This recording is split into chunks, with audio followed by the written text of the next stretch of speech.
Convocamos a este foro Argentina después de las elecciones legislativas 2025, antes de las elecciones, porque el ambiente que se vivía en la Argentina y en las Américas respecto al resultado era de absoluta incertidumbre. Era un ambiente de desconfianza, era un ambiente en el cual, como aquí se ha explicado, el presidente Milei tenía muy poco acompañamiento de lo que era la prensa y de lo que era la interpretación y la lectura del momento previo a la elección, salvo Carlos Zucauf, que había dicho que Milei iba a ganar con el 8% y terminó ganando por un poco más. ¿Qué es lo que se ha disputado en la Argentina en esta elección legislativa 2025? La disputa es un nuevo momento y un nuevo triunfo de la democracia y la libertad contra el crimen organizado, que es el eje de confrontación en todas las Américas desde el inicio de este siglo, cuando la dictadura de Cuba, con el dinero que le llevó Chávez de Venezuela, se empezó a expandir con su modelo de crimen, de narcoterrorismo, de ataque permanente a través de los sistemas de guerra híbrida contra las democracias. El Inter-American Institute for Democracy, prácticamente desde su fundación,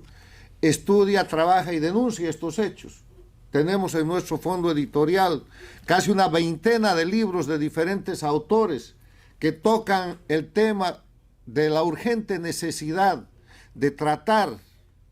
a lo que se llama socialismo del siglo XXI, castrochavismo, como un grupo delictivo organizado transnacional, y de aplicarle, entre otros, la Convención de Palermo contra la delincuencia organizada transnacional.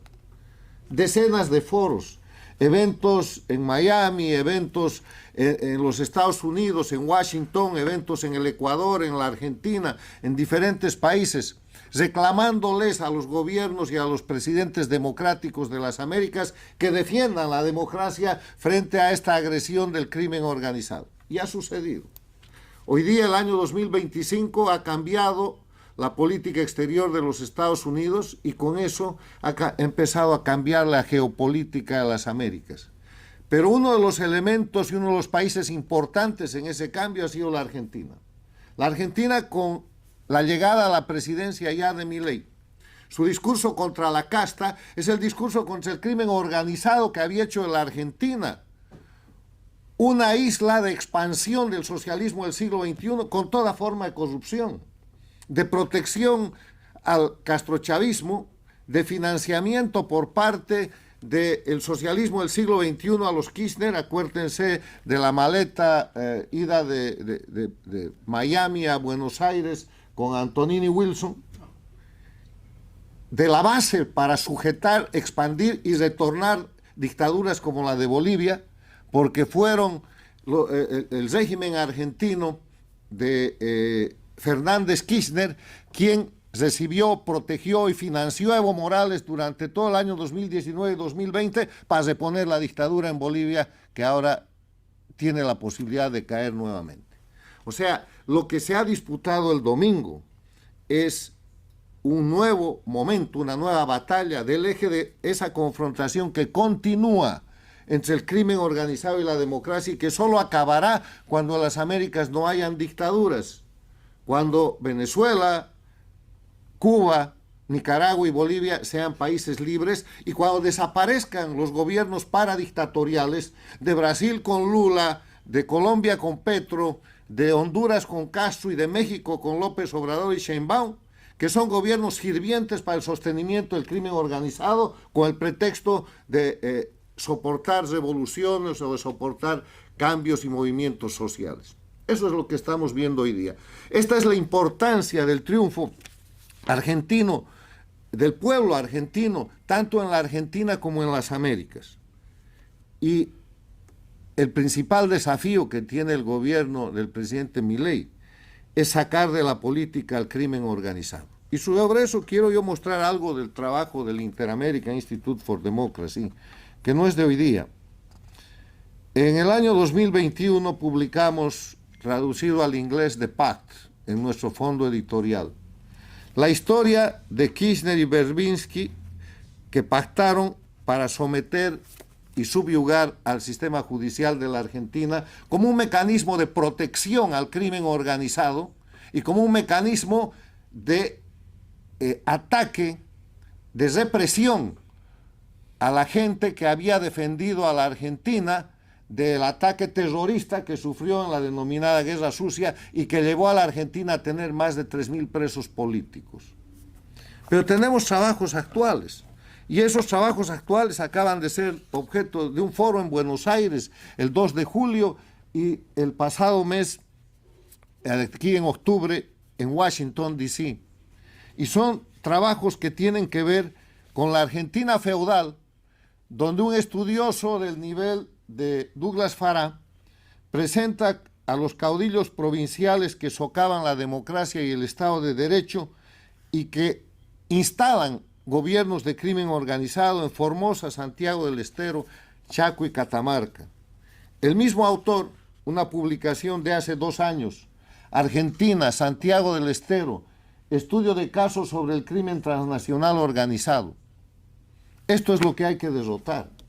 El tema es que esta derrota no es solo en la Argentina. La Argentina tiene un gravísimo problema de que hay provincias, estados, que están bajo el control de sistemas de delincuencia organizada que logran representación política y con esa representación política terminan incorporándose al proceso político nacional. Este trabajo de la Argentina feudal concluye diciendo que los Kirchner instituyeron ese tipo de mecanismo y que Macri no tuvo más que soportarlo y atenerse a eso porque necesitaba votos de esos representantes del crimen organizado convertidos en senadores y diputados para sostenerse. Y esperamos que esto no le pase al presidente Milei, que está augurado en este trabajo, y que la elección que acaba de suceder le permita prescindir de los representantes del crimen organizado en estas provincias. Porque aquí me proporcionaba Norberto Spángar un dato. 2 provincias donde no ha ganado el presidente Milei, donde el triunfo de los otros ha sido abrumador, Santiago del Estero y Formosa, que son precisamente las provincias donde han desaparecido todos los elementos de la democracia, donde hay un sistema feudal criminoso, denunciado internacionalmente, tratado por autores argentinos y por autores internacionales, y donde no hay ningún elemento esencial de la democracia. Santiago del Estero, llamado por la prensa argentina el portaaviones del narcotráfico. O sea, este es el tema de la Argentina. Es el tema de México, donde hay cantidad de estados en poder de los carteles. Es el tema de Venezuela, donde ahora se acerca una operación para separar al cartel de los soles del hecho de detentar el poder.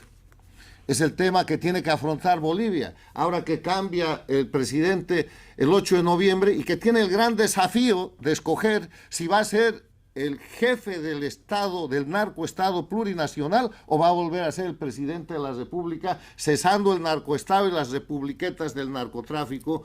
vinculadas a todo el sistema que aquí se ha descrito. Quiero terminar diciendo que este es un gran augurio para la Argentina y para las Américas. Que el hecho de que se haya ganado una batalla más de la democracia contra el crimen organizado no quiere decir que la guerra ha terminado, porque el crimen organizado, cuanto más en peligro está, se vuelve más violento. Miren lo que está pasando hoy día mismo en el Brasil. Un país paradictatorial donde un ejército federal, un Estado federal como Río de Janeiro, tiene que tomar medidas contra el crimen organizado que controla territorialmente esa ciudad y encuentra una confrontación que deja ya más de 100 muertos y otras centenas de heridos. Les digo que la lucha sigue, la democracia ha dejado de ser inerme, se está defendiendo, y el crimen organizado tiene que cesar, tiene que dejar de detentar el poder político en todas las Américas, y la Argentina tiene un gran avance, con el deseo de que el presidente Milei no se vea forzado a pactar con la gente que representa estos lazos del crimen organizado, que son obviamente el kirchnerismo, pero que son también gobiernos de provincias que están señaladas interna e internacionalmente. Muchas gracias.